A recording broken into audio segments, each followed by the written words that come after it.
Thank you for joining us on this edition of the show. Our guest has developed a robust end-to-end application that seeks to solve the challenge of security in collaboration with the Nigerian police force. He joins us to shed more light on his solution. And our tech tips is on how to protect your data following the Cambridge Analytica misadventure. We have much more lined up for you, but first, some tech news and updates. This is Tech Trends, and I'm Chukwemeka Agbata.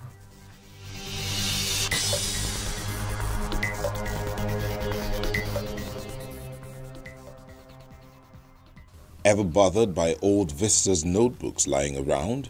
Or complaints by visitors and clients about poor treatment or inadequate attention? A group of young individuals are providing a cloud-based solution that should improve productivity, security, and simplify planning in customer and visitor management.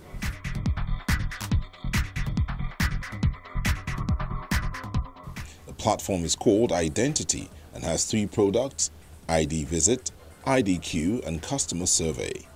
Identity was created to be a visitor management solution to aid businesses in handling their visitors, gather the data, help them provide them with actionable data on what's going on, improve security to some extent by capturing biometrics such as facial features and giving that biometric to the intended visitor to allow them decide if this person says is this person and they really are.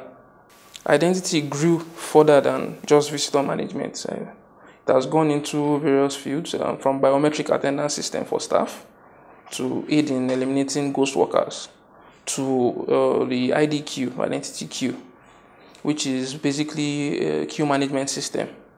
Any business that is serving customers at a particular point will be able to use identity to improve the service that they are giving and to also get feedback from their customers to generally help them be better. ID Visit, also known as Visitor Management, works like a receptionist. The visitors interact with a tablet or touchscreen desktop to sign in or sign out or book appointments, which can also be done via the company's website or identities. The staff to be seen is notified via email and text message with the visitor's details, including an image.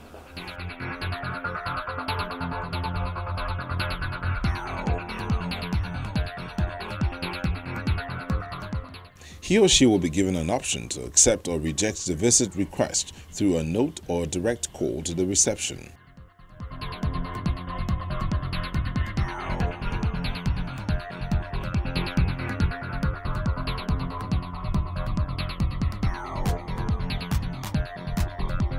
After a 2-hour timeline, a visitor check is conducted automatically to alert the staff or visitors who exited the building without signing out.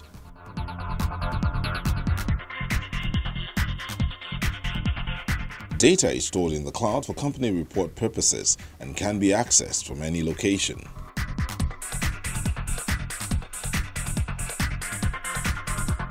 So the customer demand here is in 2 phases. That is what our direct customers are demanding, that is the B2B, the businesses we are providing the service to, and then their own customers. Their customers demand for a short engagement. They don't want long engagement processes, in the sense that you will notice that when someone wants to join a queue at a particular location, the person only has to choose what he wants to do. The person doesn't want to put his name, his phone number, and all of that.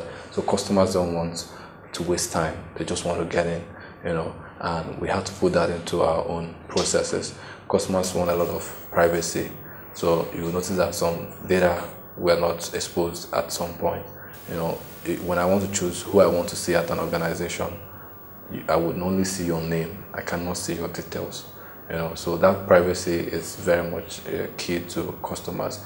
And for the direct customers, our B2B players, they want ease of service. They want these reports to drop on their email at a specific time. They don't even want to go and view the data. They want this. So ease of service is key for them. If they can have that ease of service, whatever you would do to make this service easier for them. That's what they want. With IDQ, customers can join a queue from their homes and also interact with a tablet device at the merchant's office. Then they are alerted via a voice assistant and TV monitor when it's their turn to be attended to.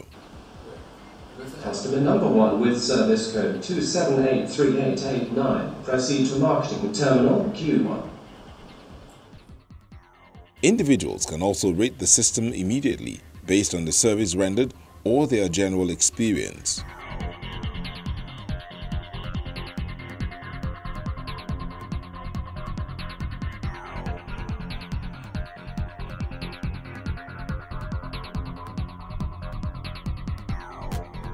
Creating the app was quite tedious because we initially had a goal set in mind. We had a set of features I wanted to do, but as usual, the end user, that's the customers, are the ones that will define what the app should actually be doing for them to solve their problems. So listening to those and then adjusting the application along the line to suit those needs, which were ever changing, that was an issue. Then the paramount issue that I faced, as with anything that has to do with technology in this country, is power. Electricity was a major problem. From the time we started, we're in different states, the three of us, I, Goke, our CTO, and Sahid, our Chief Growth Officer, who is also a developer. We're probably in 3 different states at each time, and we collaborated using our WhatsApp. We started with Trello, then we moved to Slack, and then we went back to WhatsApp now. So essentially, we were working remotely from different locations, doing our bits to get these things done. I wouldn't say it was a direct challenge getting a working space because we didn't need it at the time. This was early stage. So this was at the time where we had to contribute our different efforts from different locations to make this happen. But going forward now, we're moving into our own space. And customer survey helps the organization involved know if the users are satisfied with the service. They analyze the responses to check if changes need to be made in the operations. Identity helps eliminate multiple visitors' books that lie around in different offices, gives the visitors and customers a feeling of importance, and allows receptionists and attendants to focus on other core duties.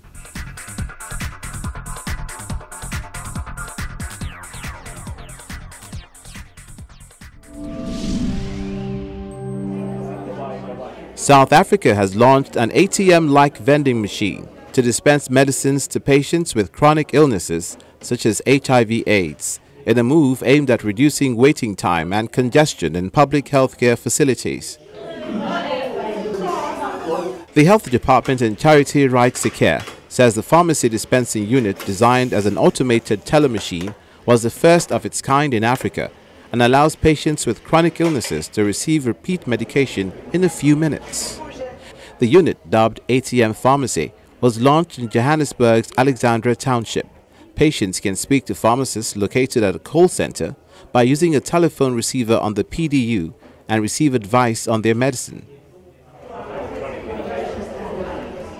Primrose Good, age 60, was amongst the first to try out the PDU when she collected her diabetes medication. This machine is helping me when it comes to time and helps me when it comes to standing. Because we are sick, we get dizzy at times because it gets very full. With this machine, you just get here and punch in your numbers and take your medication and go home.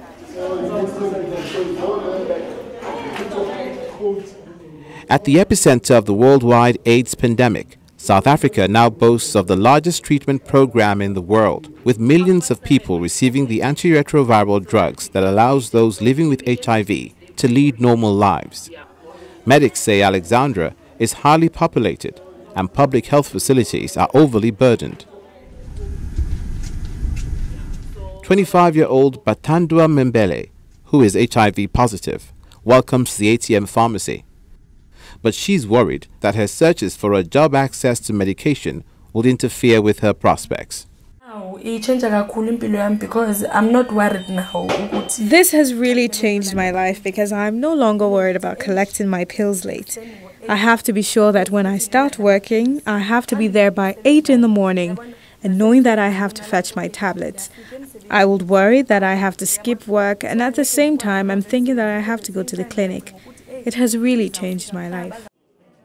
Fear and stigma still surround the disease here and in many other parts of the world, meaning people are afraid of getting tested and from accessing life-prolonging ARV medication.